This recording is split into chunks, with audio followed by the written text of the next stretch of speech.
mahasiswa Universitas Pesantren Tinggi Darul Ulum Jombang, Prodi Pendidikan Agama Islam semester 6. Di sini saya akan menjelaskan tentang uji Friedman.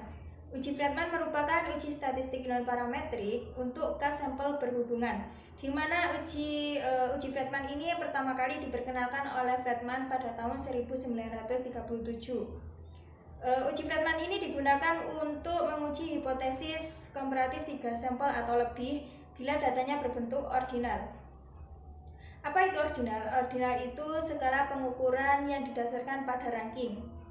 Jika data yang terkumpul itu berbentuk interval atau rasio, maka data tersebut harus diubah ke dalam bentuk ordinal. Selanjutnya ada tujuan uji Friedman, yaitu untuk melihat ada atau tidaknya perbedaan pengaruh antar perlakuan ketika pengaruh perlakuan memiliki pengaruh yang berbeda. Respon dari subjek yang diberi suatu perlakuan akan memiliki median yang sama dengan respon dari subjek yang diberi perlakuan lainnya setelah pengaruh pengelompokan peubah dihilangkan. Selanjutnya saya akan memberi contoh sebuah kasus yang datanya akan kita olah menggunakan uji Friedman di SPSS. Silakan ditonton. Nah, di sini ada contoh sebuah kasus yang datanya akan kita olah menggunakan uji Friedman. Contoh kasusnya adalah sebuah studi yang mempelajari efek-efek 3 jenis obat dalam kaitannya dengan waktu dan reaksi yang diberikan oleh subjek-subjek manusia yang menghasilkan data di bawah ini. Apakah data ini menyediakan bukti yang cukup untuk menunjukkan bahwa ketiga jenis obat itu berbeda dalam hal efek yang ditimbulkan? Ini adalah datanya yang akan kita olah menggunakan uji Friedman di SPSS. Ada obat A, obat B, dan obat C. Langsung saja kita ke SPSS-nya. Nah,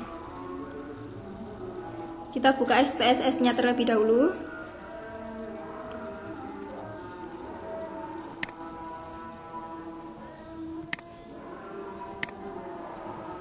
Nah, kalau sudah, klik variable view yang ada di bawah ini. Kalian klik. Kemudian pada kolom nama ini kita namai misalnya A atau obat A.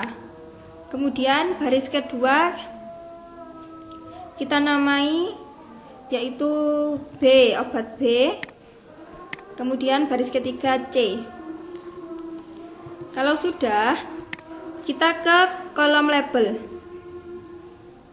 Di sini pada kolom label kita namai atau kita kasih keterangan, misalnya waktu reaksi obat A.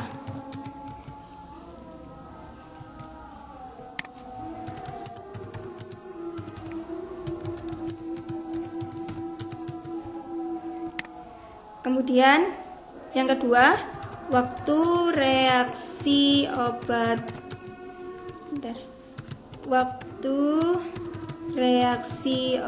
B. Yang ketiga, waktu reaksi obat C. Kalau sudah, kita ke kolom desimal. Pada kolom desimal ini angka 2 tersebut kita ubah menjadi angka 0. Kenapa kita kasih 0 atau tanpa desimal? Karena datanya ini berbentuk desimal, bilangan bulat, maaf. Ini kita ubah ke angka 0. Sudah. Kemudian pada kolom weight ini tetap angka 8. Tidak usah diganti. Selanjutnya kita ke data view. Nah, di sini ada kolom A, kolom B, kolom C. Pada kolom A ini waktu reaksi obat A, pada kolom B waktu reaksi obat B, dan kolom C waktu reaksi obat C. kita masukkan data yang tadi yang akan kita olah menggunakan uji Fredman. Kita copy terlebih dahulu datanya. Copy, kita masukkan ke data view. Nah, seperti ini. Kalau sudah, boleh kita simpan. Kita Ctrl S. Nah, ini kita namai sesuai keinginan. Misalnya saya data 1. Kemudian klik save.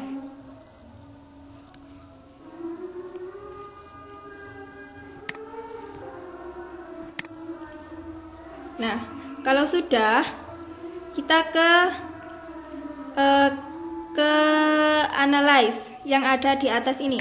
Analyze, kita cari yang namanya non parametric test ini.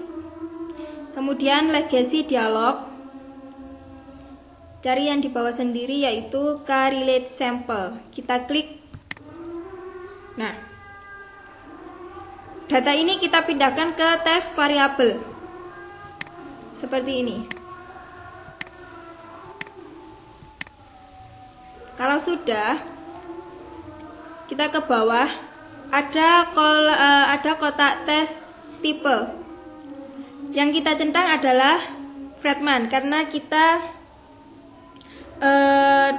karena dalam kasus ini kita akan uji menggunakan uji Fredman, maka kita pilih Fredman saja yang dicentang.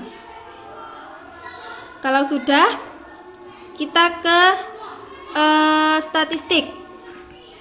Nah, di sini yang kita pilih adalah, yang kita centang adalah deskriptif. Kemudian klik continue, lalu OK. Nah, ini hasil output SPSS-nya. Nah, sudah muncul. Ini. Nah, pada tabel rang ini, dapat dilihat pada reaksi obat A ini mean rangnya 1,35 menit. Kemudian waktu reaksi obat B 2,00 menit dan waktu reaksi obat C adalah 2,65 menit. Berdasarkan tabel ini atau berdasarkan hal ini, maka jenis obat yang paling jenis obat A adalah yang paling cepat. Kemudian disusul dengan jenis obat B dan yang paling lama adalah jenis obat C 2,65. Jadi, dapat disimpulkan bahwa ketiga jenis obat tersebut memberikan pengaruh perubahan reaksi yang tidak sama. Berdasarkan hal ini juga, mendapat fakta bahwa jenis obat A yang paling cepat memberikan pengaruh perubahan waktu reaksi dibandingkan jenis obat B dan obat C. Nih. Terima kasih. Kurang lebihnya saya mohon maaf, banyak sekali kekurangan-kekurangan. Saya mohon maaf, semoga bermanfaat. Wassalamualaikum warahmatullahi wabarakatuh. Terima kasih.